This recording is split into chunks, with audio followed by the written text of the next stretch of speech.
Good morning everyone, কেমন আছো তোমরা সবাই? আশা করি সবাই তোমরা খুব ভালো আছো আর আনন্দে আছো। আমরাও বেশ ভালোই আছি। আমি সায়ন্তনী, আমার নতুন একটা ব্লগে তোমাদের সবাইকে স্বাগত জানাই। আজ শনিবার, সকাল ওই 9টা মতো বাজে। দেরি করে ঘুম থেকে উঠেছি। উইকেন্ড মানে একটু দেরি করে ঘুম থেকে ওঠা হয়। তারপর এই উইকেন্ডটা জানো তো প্রচণ্ড বৃষ্টি। কিন্তু আবার এই উইকেন্ডটা লং উইকেন্ড, শনি রবি আবার সোমবার দিনও এখানে একটা ছুটি আছে, এখানে কিংস বার্থডে হিসাবে। তো এই লং উইকেন্ডে মানুষ তো ভাবে একটু বাইরে কোথাও বেড়াতে যাব, কিন্তু এই মেলবোর্নে ওয়েদারটা এরকম, বেশিরভাগ সময়ই এই বৃষ্টি বৃষ্টি বৃষ্টি থাকে। আর বৃষ্টির মধ্যে না প্রচণ্ড ঠান্ডা হাওয়া দেয়, তাতে বাইরে বেরোতে ভালোও লাগে না। তাই জন্য আমাদের এই উইকেন্ডটাতে বাইরে ঘুরতে যাওয়ার কোনো রকম কিছু প্ল্যান নেই। কিন্তু আমার মনের মধ্যে একটা ছোট্ট এক্সাইটমেন্ট কাজ করছে, কারণ কালকে রবিবারে আমাদের নেমন্তন্ন আছে আমার একটা খুব প্রিয় জায়গায়। হ্যাঁ, আমাদের দুজনেরই। আমার বন্ধুর বাড়িতে নেমন্তন্ন। হ্যাঁ, আমার বন্ধু মানে সেই ছোট্টবেলার প্রাইমারি থেকে আমরা একসাথে পুরো স্কুল লাইফটা পড়াশোনা করেছি। তারপর কোনো না কোনোভাবে আমাদের যোগাযোগ রয়েই গেছে, সে যতই জীবন এদিক ওদিক যাক না কেন। ওরা বেশ কয়েক বছর ধরে মেলবোর্নেই সেটেলড। ওরা নিজেরা এখানে বাড়ি কিনেছে, ওদের বাড়িতেই কালকে আমরা যাব। আমরা যখন মেলবোর্নে প্রথম আসছিলাম, তখন আমাদের যখন এখানে থাকার জায়গা সব কিছু ঠিকঠাক হচ্ছিল না, বাড়ি পাওয়ারও একটা টেনশন চলছিল। সেই সময় আমাদের মাথার ব্যাক অফ দ্য মাইন্ডে সবসময় একটা, আমরা নিশ্চিন্ত ছিলাম যে তৃষা, মানে আমার যে বন্ধুর বাড়ি কালকে যাব, ওই তৃষারা রয়েছে। ওরা আমাদের পুরোপুরি বলে দিয়েছিল যদি কোনো রকম অসুবিধা হয় যেন ওদের বাড়িতে আমরা চলে আসি, কোনো রকম দ্বিধা না রাখি। এইটা একটা বিশাল শান্তি ছিল আমরা যখন এখানে এসেছিলাম। তারপর তো আমরা বাড়ি টাড়ি পেয়ে যাই, সেটা আলাদা ব্যাপার, যেতে হয়নি। কিন্তু ওই যে একটা মানসিক শান্তি, যে কোনো রকম অসুবিধা হলে আমরা সেখানে চলে যেতে পারি, এটা একটা দারুণ শান্তি কাজ করেছিল। তো বেশি কথা আজকে বলবো না, কালকের ব্লগে তোমাদের কাছে সবটা শেয়ার করব, আরও অনেক কিছু শেয়ার করব। আজকে চট করে ব্রেকফাস্টটা তৈরি করে নিয়েছি, চলো ব্রেকফাস্টটা খেয়ে নিই। বাইরে বৃষ্টি পড়ছে, তো এই বৃষ্টির ওয়েদারে ভাবলাম সবসময় চাউমিন ম্যাগি এগুলোই খাওয়া হয়, কিন্তু আজকে একটু চিড়ের পোলাও বানাই, একদম আমাদের বাঙালি স্টাইলে। শুধু আলুটা দিইনি, গাজর বিনস দিয়েছি, একটু ফুলকপি দিয়েছি, সর্ষে ফোড়ন দিয়েছি, কারি পাতা আমার কাছে ছিল না তাই দেওয়া হয়নি, দিলে ভালো লাগতো। আর একটু বাদাম দিয়েছি। বাদামটা না আমি এমনি নর্মাল বাদাম কিনে ভেজে দিইনি, জানো তো। আমার না চানাচুরের মধ্যে বাদামটা খেতে ভালো লাগে না। তো চানাচুর থেকে বাদামগুলো আমি একটুখানি তুলে তুলে আলাদা পাত্রের মধ্যে রেখে দিই। এই চিড়ের পোলাও, তারপর সুজির পোলাও যেটা বানাই, তখন তাতে দিয়ে দিই, বেশ ভালো লাগে। এই চিড়ের পোলাওতে কিন্তু আবার এই বাদাম ভাজাটা বেশ সুন্দর খেতে লাগে। আর তার সাথে আদা আর এলাচ দিয়ে চা, ভীষণ ভালো কম্বিনেশন এটা একটা। অনেক দিন পর খাচ্ছিও। সারা সপ্তাহে তো ডিনার ছাড়া একসাথে খাওয়াটা সেভাবে হয়ই না, তাই জন্য আমরা উইকেন্ডে কিন্তু সব একসাথেই খাওয়া দাওয়া করি, বেশ ভালো লাগে মন থেকে। এই দেখো, এখন হয়তো একটুখানি বৃষ্টিটা কমেছে, কিন্তু এই 10 মিনিট পরে আবার বৃষ্টি স্টার্ট হয়ে গেছিলো। তাই একটুখানি সোমনাথ নিচে গিয়ে বৃষ্টির ওয়েদারেও বললো যে কতগুলো লেগ পিস নিয়ে আসি, একটুখানি চিকেনের ঝোল মতো করো, আর বাকি কয়েকটা লেগ পিস গোটাগুটি ম্যারিনেট করে রেখে দাও, সেটা রাত্রিবেলাতে একটুখানি তন্দুরি করে খাওয়া হবে, এই ওয়েদারে বেশ ভালো লাগবে। তাই আমি সবটাই ম্যারিনেশন তৈরি করে নিয়েছি, একটু তন্দুরি মশলাও দিয়েছি। হ্যাঁ, আর এমনি আদা রসুন বাটা, এমনি পেঁয়াজ, ধনে জিরে গুঁড়ো, লঙ্কা গুঁড়ো, যা যা মশলা থাকে, আর হ্যাঁ অনেকটা দই দিয়ে পুরোটা ম্যারিনেট করে নিচ্ছি। তারপর যে মাংসটা এমনি ঝোল রান্না করব সেটাও এর মধ্যে দিয়ে খানিকক্ষণ ম্যারিনেশনে রেখে দেবো।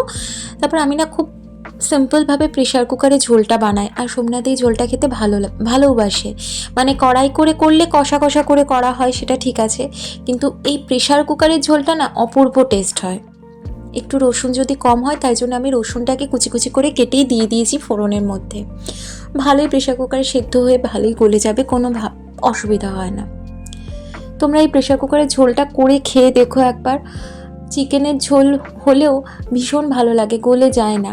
একটাই সিটি দিতে হবে, আলুটাও এর মধ্যেই দিয়ে দেওয়া, আলু ভেজেও দেওয়া যায়, আমি অত ভেজে টেজে দিই না, একসাথে দিয়ে দিই, সুন্দর টেস্ট হয়। আর আলু যেন ভেজে দেওয়ার থেকে আলু যদি এমনি দিয়ে দেওয়া হয়, এই যে প্রেশার কুকারের যে ঝোলটা হয়, ওটাতে টেস্টটা আরও বেশি সুন্দর হয়।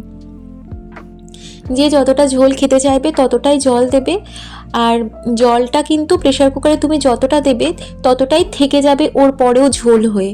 তাই জন্য খুব বেশি জল দিয়ে দিলে খুব বেশি পাতলা হয়ে যাবে, এইটা শুধু মাথায় রাখা। এই দেখো, এই যে সুন্দর কষে গেছে, এতক্ষণ পর্যন্ত কিন্তু কোনো জল দেওয়া হয়নি, বেশ সুন্দর চিকেন থেকে জলটা বেরিয়েছে। সুন্দরভাবে কিন্তু কষিয়ে নিতে হবে জল দিয়ে সিটিটা দেওয়ার আগে। এই ঝোলটা খেতে আমার শ্বশুরবাড়িতে আমার শাশুড়ি মাও কিন্তু ভীষণ ভালোবাসেন, মানে কারোর হাতে মানে এই রকম মাংসের ঝোল উনি পছন্দ করেন না, আমার হাতে এতটা বেশি পছন্দ করেন। আর আমার মা এই প্রেশার কুকারের ঝোলটা সব থেকে ভালো করে, মায়ের মতো এখনও আমি করে উঠতে পারিনি, মায়ের থেকেই শেখা। তো বেশ ভালো লাগে, আর এই বৃষ্টির ওয়েদারে তো আরোই ভালো লাগে।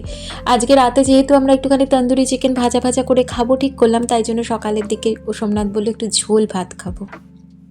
আর একটু ভাতের মধ্যে ভাবছি একটু উচ্ছে আছে, উচ্ছে আলু ভাতে করে মেখে খাওয়াই যায়, উচ্ছে আলু চচ্চড়ি ওসবের ঝামেলায় আর গেলাম না। সবসময় বেশি রান্না করতেও ভালো লাগে না, উইকেন্ডে মনে হয় একটু শর্টকাটে রান্না বান্নাও সেরে দিই, তাই জন্য উচ্ছে আর কুমড়ো ভাতে দিয়ে দেবো, আলুটা খাওয়া হয় না তাহলে। এই যে আমার প্রেশার কুকারে সিটি হয়ে গেছে, গ্যাসটা অফ করে দিতে বললাম। জানো তো ফলটা না, আমি এক জায়গায় পড়েছি, ফল কোনো সময় খাওয়া দাওয়ার পরে খাওয়া উচিত নয়, ফল সবসময় খেতে হবে খাওয়া দাওয়ার 1 ঘন্টা আগে। খেয়ে নেওয়ার এই ফলটা খাওয়ার 1-1.5 ঘন্টার মধ্যে লাঞ্চ করো, এইটা হচ্ছে বেস্ট উপায় ফল খাওয়ার। তো আমরা আজকে একটা লেবু খেলাম, এই লেবুটা এত মিষ্টি ছিল কি বলবো। সব সময় লেবু খেতে ভালো লাগে না, টক হয় বলে অম্বলও করে যায় আমি দেখেছি, কিন্তু এই লেবুটা ভীষণ মিষ্টি ছিল। কি কি মানে কোনো প্রকার আছে, এই প্রকারগুলো আমাকে এখানে জানতে হবে, কোন প্রকারের লেবুটা এখানে বেশি। কোনো দিন আমি দেখি কোনো মিষ্টি বেশি লেবু কিনছি, কোনো দিন দেখি বেশি টকওয়ালা লেবু কিনছি। যাই হোক, আমাদের স্নান টান করা হয়ে গেছে, এখন মোটামুটি 1:30-1:45 মতো বাজে, আমরা লাঞ্চটা করছি। এই দেখো ঝোলটার কালারটা কি সুন্দর এসেছে না। দই দিয়েছি, টমেটো কিন্তু দিইনি, যেহেতু দই দেওয়া হয়েছিল বলে, না হলে টমেটো দেওয়া যায় যদি দই দেওয়া না হয়। তবে আমি ওই কাশ্মীরি রেড মির্চ পাউডারটা একটুখানি দিয়েছি। ঝোলটা না খেতে অপূর্ব হয়। প্রেশার কুকারে স্যুপ করো, স্টু করো, সব বুঝলাম, কিন্তু এই প্রেশার কুকারে পাতলা মাংসের ঝোলটা কখনো করে দেখো। শুধু কিন্তু ফোড়নের মধ্যে জিরে, তেজপাতা আর কাঁচা লঙ্কা ফোড়ন দিই, কোনো গরম মশলাও কিন্তু ইউজ করা হয় না। গরম মশলা ইউজ করলেই ওগুলো একটু বেশি রিচ হয়ে যায়, আর এটা হবে একদম পাতলা মাংসের ঝোল, যে লাল লাল মাংসের ঝোল বলে ওইটা। এটা খেতে ভীষণ ভালো হয়, ট্রাস্ট মি, এটা একদিন করে দেখো।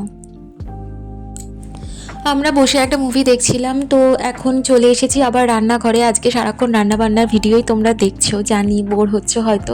আসলে বাইরে যেতেও পারিনি বৃষ্টির মধ্যে, ঘরের মধ্যেই ছিলাম, তাই জন্য ঘরের রান্নাবান্নায় তোমাদের সাথে সবটা শেয়ার করছি। এখন আমি চলে এসেছি রান্নাঘরে, একটু রাবড়ি বানাবো। তৃষানা আমার হাতে রাবড়ি খেতে খুব ভালোবাসে, আগে ওকে খাইয়েছি, ওর ভালো লেগেছিল, তাই জন্য ভাবলাম যে এখানে তো ওরা অনেক দিন ধরে আছে, এখানকার কোনো জিনিস কিনে খেয়েছে, ওরা বরঞ্চ আমাদের থেকে অনেক বেশি জানে, এখানকার সমস্ত কিছুই ওদের সব কিছু নখদর্পণে। তা ওদের বাইরের কিছু জিনিস নিয়ে যাওয়ার থেকে আমি যদি কিছু একটা নিজে বানিয়ে নিয়ে যাই, যেটা ও খেতে ভালোবাসে, আমি সেটা জানি, সেটা বেশি ভালো হবে। আর এটার আইডিয়া হলো সোমনাথই বলল, তাই জন্য রাবড়ি বানাতে চলে এসেছি। আমি রাবড়িটা বানাই দুধের সরগুলোকে জমিয়ে জমিয়ে রেখে, মানে ওই মালাইগুলো ওপর থেকে তুলে জমিয়ে জমিয়ে রাখি, তারপর সেগুলো যখন এইরকম শক্ত হয়ে যায়, দুধের মধ্যে চিনি বা কনডেন্স মিল্ক, যেটা ইউজ করবে, আমি চিনিই দেবো, কনডেন্স মিল্ক দিলে খুব বেশি ঘন হয়ে যায়। রাবড়ির ওই গ্রেভিটা রসমালাইয়ের মতো একটুখানি পাতলা হলে ভালো হয়, আর তার ওপরে ওই সরগুলো মানে মালাইগুলো ভাসবে, সেইটা বেশি ভালো খেতে লাগে। মানে আমরা যেটা ওয়েস্ট বেঙ্গলে রাবড়ি বিক্রি হয় যেটা খাই, সেইটা আমি তৈরি করি, তো সেটাই তৈরি করছি। আমি এখানে মোটামুটি 2 লিটারের একটু কম, মানে 2 লিটার হলে আমার এটা পুরো ভর্তি হয়ে যেত, আমি সবটা সামলাতে পারতাম না, তাই জন্য নিইনি। ওই 1 লিটার 700 মতো দুধ নিয়ে সেটাতে বানাচ্ছি। দুধটা মানে মোড়ে মোড়ে বুঝতেই পারছো হাফ হয়ে গেছে, আর আমি মরতে দিচ্ছি না, মানে যতবার ওপর থেকে যে শর্টটা জন্মাচ্ছে সেই শর্টটা আমি এইভাবে তুলে নিয়ে ওই পাশটাতে জমা রাখছি। এটা করতে মোটামুটি বেশ সময় লাগে, মানে অনেক সময় শর্টটা এরম তুলতে গিয়ে পড়ে যাচ্ছে, তারপর আবার সেটাকে ভালো করে মিশিয়ে নিয়ে তারপর আবার সেটাকে জমিয়ে রাখা, কারণ দুধের শর্টটাকে জমতে দিতে হবে, তারপর দুধের শর্টটা তুলে এরকম সাইডে জমা করতে হবে, তারপর আবার ওই হাতা দিয়ে নিচটা যাতে ধরে না যায় পুরোটা নাড়িয়ে দিতে হবে, না হলে নিচটাও তো ধরতে থাকবে। ওইগুলো সব কিছু খেয়াল রেখে খুব মনোযোগ দিয়ে এটা বানাতে হয়। এটা বানাতে মোটামুটি আমার এই প্রায় 2 লিটারই ধরো দুধ যদি ধরা হয়, এটা আমার সময় লেগেছে 2 ঘন্টার একটু বেশি। এইভাবে জমিয়ে জমিয়ে ওগুলো শুকনো হয়ে যাবে। তারপর গরম অবস্থাতে এটার সাথে মিশিয়ে দিতে হবে। যখন দেখবো যে অনেকটা হয়ে গেছে মালাই জমা করা, তখন তারপর শেষে যে দুধটুকু থাকবে ওই দুধের মধ্যে আমি একটুখানি এলাচ দিয়েছি 2টো, আর 6-7 চামচ মতো চিনি দিয়েছি। মিষ্টির পরিমাণটা নিজের মতো বুঝেই দিতে হবে। আর যেহেতু মিষ্টি বানাচ্ছি, মিষ্টিতে একটুখানি 1 চিমটে মতো নুনও দিতে লাগবে, তাতে স্বাদটা ব্যালেন্স হয়। কনডেন্স মিল্ক এখানে দেওয়া যায়, কিন্তু আমি এখানে কনডেন্স মিল্ক দিইনি। কনডেন্স মিল্ক দিলেই না একটু ঘন ঘন হয়ে যায়, আমি সেইটা চাইনি। এই যে দেখেছো দুধের সরটা যে আমি রাখতে যাচ্ছি, রাখতে গিয়ে এরকম অনেক সময় পিছলে পড়ে যায়, তখন সেটাকে আবার তুলে দুধটাকে ছেঁকে নেওয়ার মতো করে আবার সেটাকে রাখতে হয়। কারণ দুধের সরটা যদি দুধের মধ্যে মিশে যায় সেটা দুধটাকে ঘন করে দেবে, কিন্তু আমার দরকার পাতলা দুধের ওপরই যে সরগুলো পড়বে সেগুলো তুলে তুলে রাখা। আর এটা দুধের সরগুলো প্রথমে পড়তে সময় লাগবে, আর যত ওটা গরমটা বেশি হয়ে যাবে, সময়টা যত বাড়বে, তত দুধের স্বর খুব কন্টিনিউয়াসলি তাড়াতাড়ি বেশি পড়তে থাকবে। তাই কাজের স্পিডটা যত টাইম বাড়বে তাড়াতাড়ি করতে হবে। এই যে আমি এলাচ দিয়ে দিয়েছি, এলাচ দিয়ে একটু ফুটে নেওয়ার পর তারপর তাতেই দিয়ে দেবো চিনি আর নুন। এবার মোটামুটি আমার সব কিছু রেডি। আমি গ্যাসের ফ্লেমটা অফ করে দিয়েছি। গ্যাসের ফ্লেমটা অফ করে দিয়ে ওই গরম মানে যে গ্যাস ওভেনের মধ্যে এই জিনিসটা করে নিতে হবে, গরম অবস্থাতে পুরোটা আবার মিশিয়ে নিতে হবে। আর ফ্লেমটা অফ করার একটাই কারণ ফ্লেম যত চালু থাকবে তত সর বেশি পড়তে থাকবে, কিন্তু আমার প্রসেসটা তো শেষ হয়ে গেছে। ওই পাতলা সরগুলো পড়লে আমার এটা অসুবিধা হবে, তাই জন্য গ্যাসের ফ্লেম অফ করে এই জিনিসটা করে নিতে হবে। প্রথমে আমি চামচ দিয়ে ওপরগুলো তুলে নিচ্ছিলাম, তারপর যেগুলো আর কি একদম শক্ত হয়ে এঁটে গেছে ওগুলো তোলার জন্য আমাকে ছুরি ইউজ করতে হবে। ছুরি দিয়েই চাচিগুলো ভালো করে তোলা যায়। ব্যাস রেডি রাবড়ি। এরপর এই পাত্রটা থেকে আমি একটা ঠান্ডা পাত্রের মধ্যে ঢেলে নেব। ব্যাস রাবড়ি রেডি আমার। এইভাবে করে কখনো বাড়িতে দেখো, একটু টাইম টেকিং, কিন্তু করতে পারলে খুব স্যাটিসফাইড লাগবে। যদিও আমাদের ওখানে যারা আছো তারা কিনেই খেতে পারবে, তাদের জন্য নয়, যারা বাইরে রয়েছে তাদের জন্য তারা করে খেতে পারো।